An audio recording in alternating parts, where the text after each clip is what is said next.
ये आकाशवाणी पटना है। अब आप अभिषेक दास से प्रादेशिक समाचार सुनिए। पहले मुख्य समाचार। राज्य सरकार ने देश के विभिन्न भागों में कोरोना के बढ़ते मामले को देखते हुए कोविड रोकथाम को लेकर नए दिशा निर्देश जारी किए। बाहर से आने वाले यात्रियों पर रखी जा रही है विशेष नजर।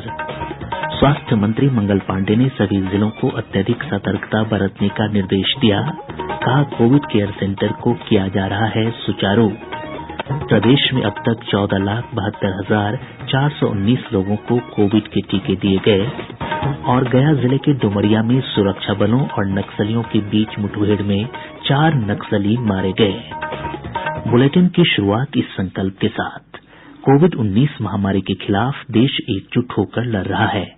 आप भी हमारे साथ सुरक्षा और बचाव के 3 आसान एहतियाती उपायों का संकल्प लें। कोविड-19 से बचाव और सुरक्षित रहने के 3 उपाय। मास्क लगाएं, 2 गज दूरी है जरूरी, सुरक्षित दूरी रखें, हाथ और मुंह साफ रखें। अब समाचार विस्तार से। राज्य सरकार ने कोविड नियंत्रण को लेकर नए दिशा निर्देश जारी किए हैं। राज्य के मुख्य सचिव अरुण कुमार सिंह ने बताया कि देश के दूसरे राज्यों में कोरोना के बढ़ते मामलों और होली को देखते हुए ये निर्देश जारी किए गए हैं। और ब्यौरा हमारी संवाददाता से। नए दिशा निर्देशों के अनुसार महाराष्ट्र, पंजाब और केरल से बिहार आने वाले लोगों के लिए कोरोना निगेटिव होने का प्रमाण पत्र अनिवार्य होगा। जिनके पास संबंधित प्रमाण पत्र नहीं होगा, उन सभी की रैपिड एंटीजन जांच की जाएगी और पॉजिटिव मिलने पर उन्हें आइसोलेशन सेंटर भेजा जाएगा। अन्य राज्यों से आने वाले यात्रियों की रैंडम आधार पर जांच करवाई जाएगी। यह व्यवस्था कल से प्रभावी होगी। जिन पंचायतों में बड़ी संख्या में अन्य राज्यों से लोग आए हैं, वहां माइकिंग के माध्यम से कोविड-19 की जांच के लिए लोगों को प्रेरित किया जाएगा। इस काम में स्वास्थ्य विभाग के कर्मियों के साथ पंचायत प्रतिनिधियों की भी मदद ली जाएगी। इसके साथ ही जिन क्षेत्रों में कोविड-19 के मामले मिलेंगे, वहां मिनी कंटेनमेंट जोन बनाया जाएगा और आसपास के लोगों की कोरोना जांच करवाई जाएगी। सभी सिविल सर्जन को कोविड केयर सेंटर और डेडिकेटेड कोविड हेल्थ सेंटर में उपलब्ध सुविधाओं का सत्यापन करने और उसे तैयार रखने के निर्देश दिए गए हैं। नए दिशा निर्देशों के अनुसार सार्वजनिक स्थानों पर होली मिलन समारोह पर भी प्रतिबंध लगाया गया है। लोगों से मास्क पहनने, सुरक्षित दूरी के नियमों का पालन करने और अन्य एहतियाती उपायों पर अमल करने की अपील की गई है। समाचार कक्ष से कल्पना झा। स्वास्थ्य मंत्री मंगल पांडेय ने कहा है कि राज्य सरकार देश के अन्य हिस्सों में कोरोना के बढ़ रहे मामलों को देखते हुए पूरी तरह सतर्क है। आज विधानमंडल परिसर में संवाददाताओं से बातचीत में उन्होंने कहा कि सरकार सभी एहतियाती उपाय बरत रही है। जो हवाई अड्डा है, वहां पर रेलवे स्टेशन और बस अड्डों पर हम रैंडम टेस्ट करेंगे और खास करके जो महाराष्ट्र, केरल या पंजाब ऐसे राज्य से हमारे घर के लोग वापस आएंगे और उन लोगों के स्वास्थ्य के संबंध में हम विशेष चिंता रखेंगे और इस राज्य के अंदर कोरोना का प्रभाव नहीं बढ़े, इस दिशा में हर जिले के अंदर जो हमारे सिविल सर्जन हैं, हमारे जिलाधिकारी हैं, वो सतत निगरानी रख रहे हैं। प्रदेश में कोविड-19 से स्वस्थ होने वालों की संख्या बढ़कर 2,61,171 हो गई है। स्वस्थ होने की दर 99.29% है। स्वास्थ्य विभाग से मिली जानकारी के अनुसार वर्तमान में 327 मरीजों का उपचार चल रहा है, जिसमें सबसे अधिक 179 मामले पटना से हैं।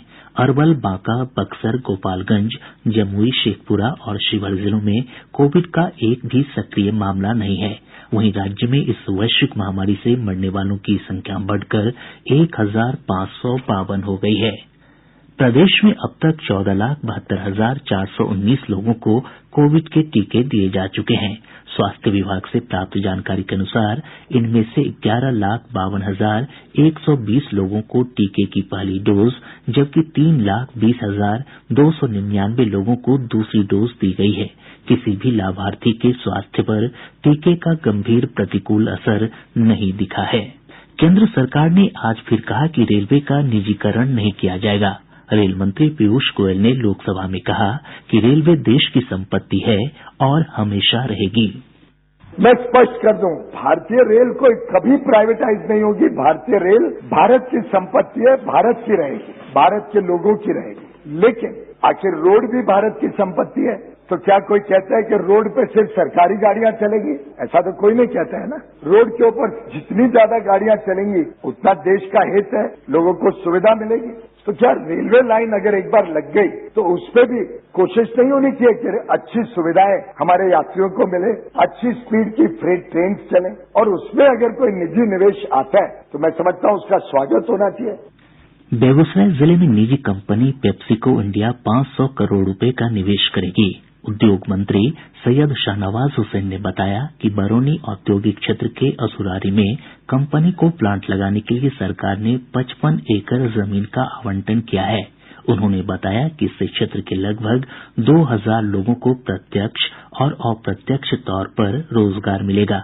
इधर केंद्रीय मंत्री और स्थानीय सांसद गिरिराज सिंह ने इस निवेश के लिए राज्य सरकार के प्रति आभार जताया है। भाजपा सांसद रामकृपाल यादव ने आज लोकसभा में बिहार में उद्योग धंधों की कमी को प्रमुखता से उठाया।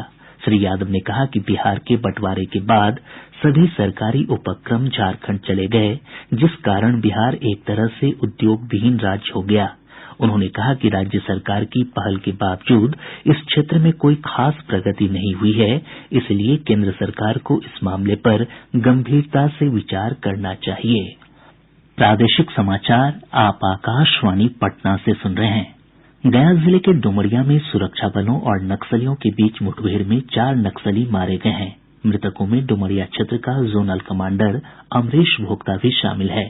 प्राप्त जानकारी के अनुसार मजहरी खुर्द के जंगलों में कई घंटे तक चली मुठभेड़ के बाद AK-47 राइफल सहित कई हथियार भी बरामद किए गए हैं। पूरे इलाके में सीआरपीएफ और कोबरा बटालियन के जवानों द्वारा सर्च अभियान जारी है। राज्य सरकार ने आज कहा कि पदोन्नति पर उच्चतम न्यायालय की रोक हटते ही स्नातक प्रशिक्षित शिक्षकों को स्कूलों के प्रधानाध्यापक पद पर प्रमोशन देने की कार्रवाई शुरू की जाएगी। शिक्षा मंत्री विजय कुमार चौधरी ने विधानसभा में कहा कि शिक्षा विभाग सहित राज्य के अन्य विभागों में आरक्षण और परिणामी वरीयता के मुद्दे पर न्यायालय में सुनवाई चल रही है। प्रोन्नति में आरक्षण के बिंदु पर माननीय सर्वोच्च न्यायालय में वाद लंबित रहने के कारण राज्य सरकार के द्वारा सभी सेवाओं एवं पदों पर दी जाने वाली सभी प्रकार की प्रोन्नतियों एवं प्रोन्नति हेतु विभागीय प्रोन्नति समिति की बैठक की कार्रवाई अगले आदेश तक स्थगित कर दी गई है। तदालोक में स्नातक प्रशिक्षित शिक्षकों को प्रधानाध्यापक के पद पर प्रोन्नति नहीं दी जा सकी है। रोक समाप्त होते ही प्रोन्नति देने की कार्रवाई की जाएगी।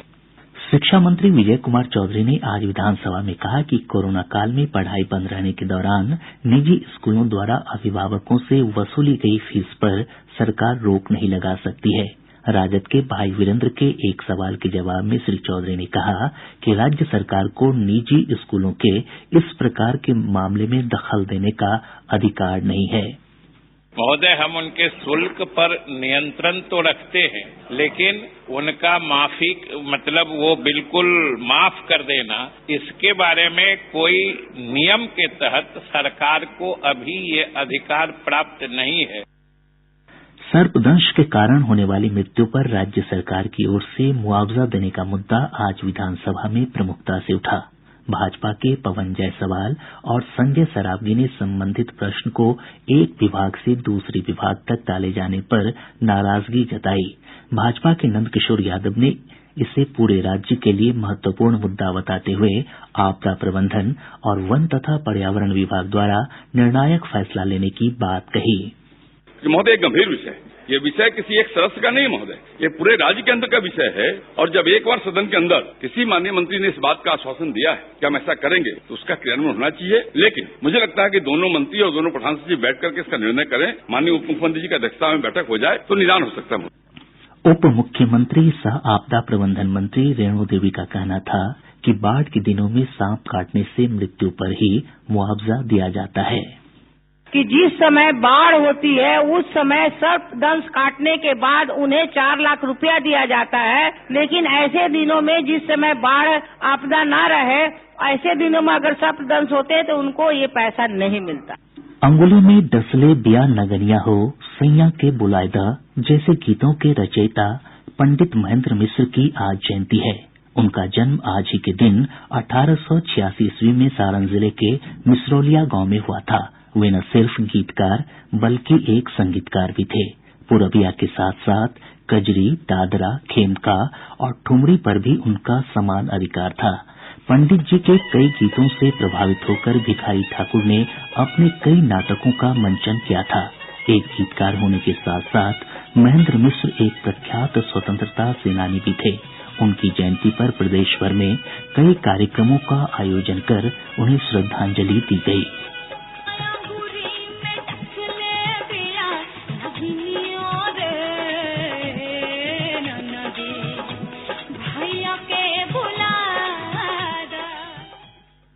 राष्ट्रीय मुक्त विद्यालय शिक्षा संस्थान NIOS ने माध्यमिक और उच्च माध्यमिक परीक्षा का परिणाम जारी कर दिया है। परीक्षार्थी संस्थान की वेबसाइट nios.ac.in पर रिजल्ट देख सकते हैं। बिहार नेत्रहीन परिषद की ओर से आज जाने माने नेत्र रोग विशेषज्ञ और परिषद के पूर्व अध्यक्ष डॉक्टर अजीत सिन्हा के निधन पर शोक सभा का आयोजन किया गया। सभा में परिषद के महासचिव नवल किशोर शर्मा समेत कई गणमान्य लोग उपस्थित थे। पूर्वी चंपारण जिले के हरसिद्धी थाना क्षेत्र अंतर्गत मटी अरिया कोठी चौक पर अपराधियों ने आज पैक्स अध्यक्ष पवन गुप्ता की गोली मारकर हत्या कर दी। पैक्स अध्यक्ष अपनी दुकान पर बैठे हुए थे, तभी दो मोटरसाइकिल पर सवार 4 की संख्या में आए अपराधियों ने इस घटना को अंजाम दिया। स्थानीय लोगों ने एक अपराधी को पकड़कर पुलिस के हवाले कर दिया और एक मोटरसाइकिल में आग लगा दी। अन्य अपराधियों की गिरफ्तारी के लिए पुलिस छापेमारी कर रही है। वहीं समस्तीपुर जिले के हसनपुर थाना क्षेत्र अंतर्गत बीरपुर गांव में अपराधियों ने एक ईंट भट्ठा के सुरक्षाकर्मी की गोली मारकर हत्या कर दी। कटिहार जिले के फलका प्रखंड स्थित सोहता उत्तरी पंचायत के वार्ड संख्या 2 की पंच मुन्नी सोरेन को शराब बेचने के आरोप में पुलिस ने गिरफ्तार कर लिया है। शेखपुरा जिले में चलाए जा रहे विशेष नामांकन अभियान में अनुपस्थित रहने के आरोप में 6 शिक्षकों का वेतन बंद करते हुए उनसे जिला शिक्षा पदाधिकारी ने स्पष्टीकरण की मांग की है। नवादा जिले के वारिसलीगंज स्थित श्री गणेश B.K. साहू इंटर विद्यालय के 79वें स्थापना दिवस पर विशेष डाक टिकट का अनावरण किया गया। पूर्वी क्षेत्र के chief post master general Anil Kumar ने इसका अनावरण किया। और अब अंत में मुख्य समाचार एक बार फिर।